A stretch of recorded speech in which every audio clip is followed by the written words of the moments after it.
তফসিল ঘোষণার পর বেআইনি ও অনুমোদনহীন জনসমাবেশ আন্দোলন থেকে বিরত থাকার আহ্বান জানিয়েছে সরকার।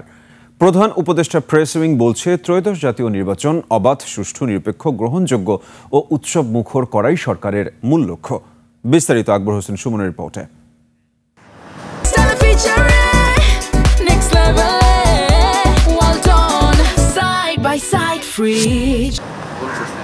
চলতি বছর ফেব্রুয়ারির প্রথমার্ধে ত্রয়োদশ জাতীয় নির্বাচন সামনে রেখে প্রস্তুতি সম্পন্ন করেছে অন্তর্বর্তী সরকার। শীঘ্রই ঘোষণা করা হবে নির্বাচনী তফসিল। এ বিষয়ে প্রধান উপদেষ্টার নির্দেশনা অনুযায়ী সচিবালয়ে বৈঠক করেছে স্বরাষ্ট্র মন্ত্রণালয়। সিদ্ধান্ত অনুযায়ী তফসিল ঘোষণার পর সশস্ত্র বাহিনী সহ দেশের আইন শৃঙ্খলা রক্ষায় নিয়োজিত সকল বাহিনী নির্বাচনী পরিবেশ নিশ্চিতে নিয়োজিত থাকবে। এ সময় বেআইনি ও অনুমোদনহীন জনসমাবেশ ও আন্দোলন যা জনদুর্ভোগ সৃষ্টি করে এমন কর্মসূচি থেকে বিরত থাকার আহ্বান জানিয়েছে সরকার। আকবর হোসেন সুমন, 21 টেলিভিশন, ঢাকা।